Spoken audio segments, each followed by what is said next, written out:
Pag humina yung buga ng hangin ng aircon mo, dito ka muna mag-check sa aircon filter niya or cabin filter. Alisin mo lang itong glove box niya, ay angat mo, tapos ipatagilid mo. Para itong glove box damper niya, ayan yung pinapakita ko. Hilahin nyo lang yan, nakatusok lang yan mga boss.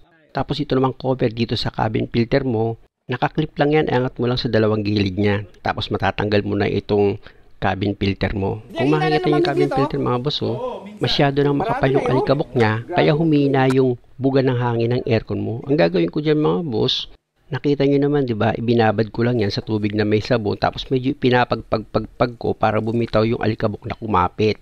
Tsaka ako ngayon sa babanlawan, tapos ang susunod kong gagawin yan, after ko mabanlawan, bubugahan ko yan ng blower or hahanginan ko. At para siguradong tuyong-tuyo siya, binilad ko yan sa araw ng 1 oras. Pasensya na mga boss, 90 seconds lang Pag pinakita ko pa yung pagbilad ko sa araw, hindi nyo na mapapanood ng buo to, ikakat din ni Meta. Dahil tuyo na itong cabin filter niya, babalik ko na yan mga boss. Same procedure kung paano nyo tinanggal yung position ng cabin filter nyo, ganun nyo rin siya ibabalik. Tapos itong cover, isunod nyo na siyang ilagay. Yung tinuro ko mga boss, dyan nyo itatapat itong dalawang itinuro ko dito sa glove box, ayan. Tapos ito naman yung damper niya. Itusok niya ulit siya sa dating pinagbunutan nyo. Tsaka nyo ngayon i-position itong glove box nyo para maikabit nyo na siya ng maayos. O, di ba? Okay na siya. O, isarado ko na mga boss. Salamat. Magandang araw mga boss. Bagong bili ni customer itong sasakyan at napansin niya may kaunting palya dito sa makina.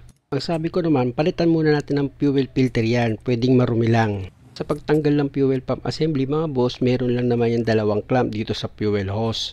Ilihis mo lang yun para matanggal sa pagkakaipit itong dalawang fuel hose at pag okay na, pwede mo nang tanggalin itong dalawang fuel hose dito sa fuel pump assembly.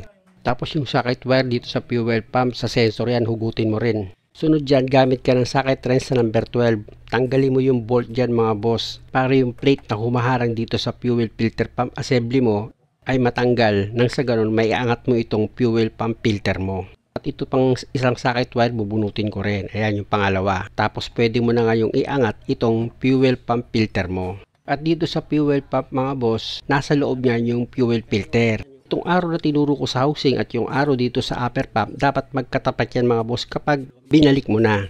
At ito namang niluluwagan ko, yan yung retaining nut niya. Pag natanggal mo na yan dito sa upper pump, pwede mo na ngayon dahan-dahanin iangat itong upper pump. At ito naman yung fuel filter niya. Kung makikita nyo mga boss, di ba? Marumi na siya. Siyempre naman, bago mo ilagay yung bagong fuel filter dito sa housing niya, dapat malinis yan. Tapos pwede mo na tanggalin ngayon yung o-ring niya or gasket. Dahil nga sa papalitan mo yan ng bagong o-ring. Sa paglagay ng o-ring, kita nyo naman madali lang. Tapos, pwede mo na ngayon isunod sa ilalagay itong bagong fuel filter dito sa housing niya. Dahil nailagay ko na itong fuel filter, nakita nyo yung arrow sa housing niya, di ba? Tapos may arrow din dito sa upper pump, yung tinuturo ko. Pag nilagay mo itong upper pump dito sa housing niya, pagtapatin mo yung arrow na yan, yung tinuro ko, dapat magkatapat yan. Tsaka mo ngayon idiin itong upper pump dito sa housing niya. Pag lumapat na siya, pwede mo na ngayon i-roscas yan. At kung makikita mo yung tinuturo ko dito sa lock ring niya, may arrow yan. Dapat nakatapat yan dito sa upper pump at dito sa housing ng fuel pump mo. Pihitin mo pa yan. Ayan.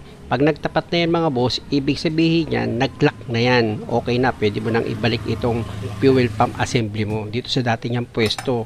Pero bago mo ilagay yan mga boss, nakita nyo yung hawak ko, di ba? Yung plate, ikalawit nyo yan dito sa fuel filter housing nyo. Kasi ayan ang maglalak para wag umangat itong fuel filter housing nyo. Ayan, tuturo ko mga boss. Tsaka nyo ngayon yan lalagyan ng bolt na number 12. Ayan yung nilagay ko. Nakaipit ngayon yung plate niya na pag hinila mo paangat itong fuel filter assembly mo, hindi yan aangat. Kamo ngayon higpitan yung bolt para mag-lock na siya. Tapos ilagay mo muna yung fuel hose na galing sa tangke, tsaka mo ipump. Pag buo na yung diesel na lumalabas, okay na yan. Pwede mo nang ilagay itong pangalawang fuel hose. Papunta naman yan sa makina. Iayos mo yung paglagay ng clamp. At pag okay na, ipump mo siya ulit para sigurado ka na wala na talaga siyang hangin. Tapos, ilagay mo na yung dalawang socket wire sensor niyan dito sa fuel pump assembly mo. Tsaka mo yung paanda rin itong makina. Ganun lang mga boss at nawala na yung kaunting palya ng makina nito. Salamat!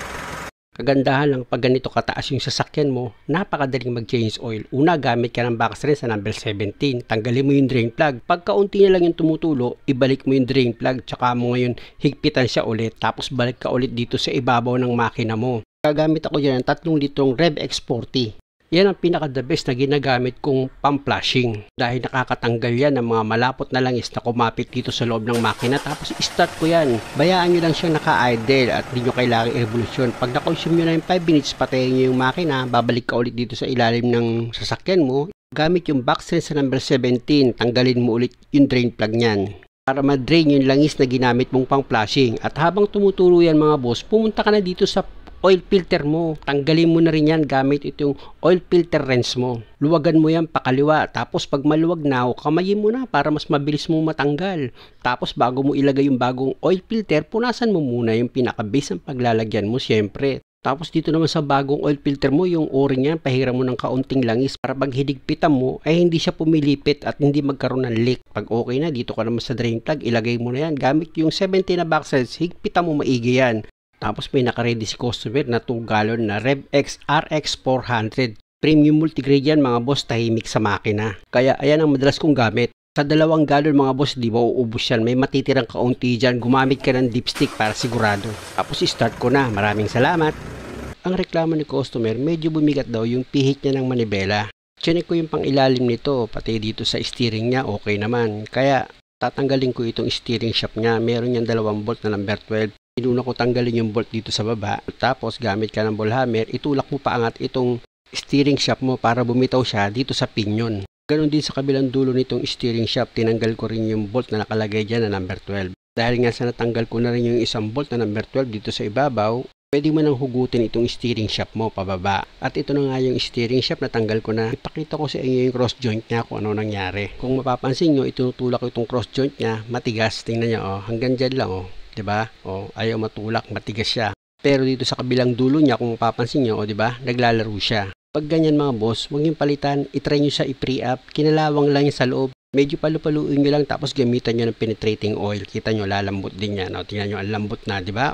Diba? Ganun lang.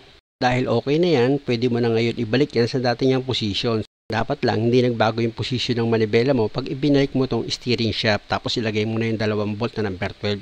Tsaka mo ngayon i-final yung higpit. Ganun lang mga boss at maraming salamat sa panonood. Magandang araw mga boss, ganito ba yung sasakyan mo? At pag nagpreno ka, may sumisipol dito sa harapang gulong. Madali lang yan mga boss, kumuha ka ng socket wrench sa number 14 para maluwagan mo yung 2 bolt dito sa brake caliper. Pag maluwag na, pwede mo na ngayon hugutin itong 2 bolt. Tapos dito naman sa brake caliper, uga-ugain mo lang siya, tapos dahan-dahan mo iangat. Di ba, tanggal na. Dito ka naman ngayon sa brake pad. Ilapit ko itong camera mga boss. Iangat mo lang yan sa pamamagitan ng kamay mo, matatanggal mo yan. Hindi naman yan gano'ng matigas. Ayan yung ginagawa ko, gayahin mo lang, di ba? Pag naiangat mo na, pwede mo na matanggal yan, di ba? Tanggal na siya. Dito ko naman yan sa kabilang side. Ganon din mga boss. Aling mo lang ng daliri mo, medyo iangat mo lang ng konti. Pag naiangat mo na siya, ayan tingnan mo kung paano ko ginagawa. Yan, uga-ugayin mo lang habang inaangat mo, di ba? Hindi ka mahihirapan. Pag natanggal mo na itong 2 brake pad mga boss, kumuha ka ng papel diliha. Pag may papel diliha ka na mga boss, pakita ko muna sa inyo itong problema ng brake pad. Kung mapapansin nyo yung brake pad mga boss, meron siya mga guhit-guhit. Kaya mahalaga talaga na dapat nililinis yan sa pamamagitan ng liha.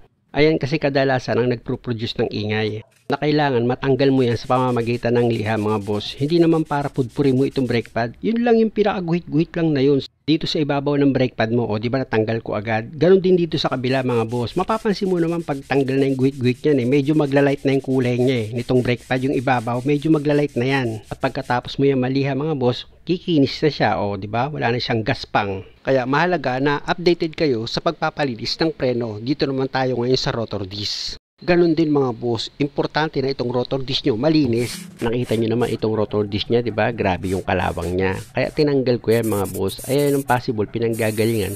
Kaya pag nagpreno ka, may naririnig kang sipol. Ginamitan ko ng brake cleaner yan mga boss, tapos pinunasan ko ng basahan yan para itong rotor disc is malinis siya. Ganon din itong brake pad mga boss. After ko maliha yan, ginamitan ko yan ng brake cleaner para sigurado mawash out yung dumi dyan. At dito na tayo sa pagkabit ng brake pad mga boss. Nakita mo yung tinuturo ko, diba? May gatla. Tapos itong brake pad mo, itutusok mo lang yan mga boss. Kung tutuusin kung ano itsura ng brake pad mo, itong pagkakabitan mo, yun din ang itsura niya. Kaya hindi ka maliligaw. Napakadali lang ikabit itong brake pad niya. Basta may gatlayan, itusok mo lang itong brake pad mo. Pag naitusok mo siya mga boss, madali mo na lang may kakabit dito sa ibabaw niya. Unahin mo lagi sa ilalim para hindi ka mahirapan. O dito sa ibabaw mga boss, pag naitapat mo na siya, tutulak mo na yung papasok. O di ba? Sandali mo lang siya mailalagay. Tapos gamit ka ng brush, linisan mo muna itong brake caliper bago mo ilagay dito sa brake caliper holder niya. Pag malinis na, pwede mo nang ilagay yan mga boss. Tapos yung sliding pin, may stopper yan dito sa brake caliper. Dapat itatapat mo yan dyan. Kung nakita nyo naman mga boss di ba? Itinapat ko sa stopper itong sliding pin. Para sigurado ka na itong 2 bolt is hindi siya lumuwag. Tapos gamit ka ng impact wrench mo. Higpitan mo na yan ng maayos mga boss. Ganun lang, di ba? Nakapagpalit ka na ng brake pad.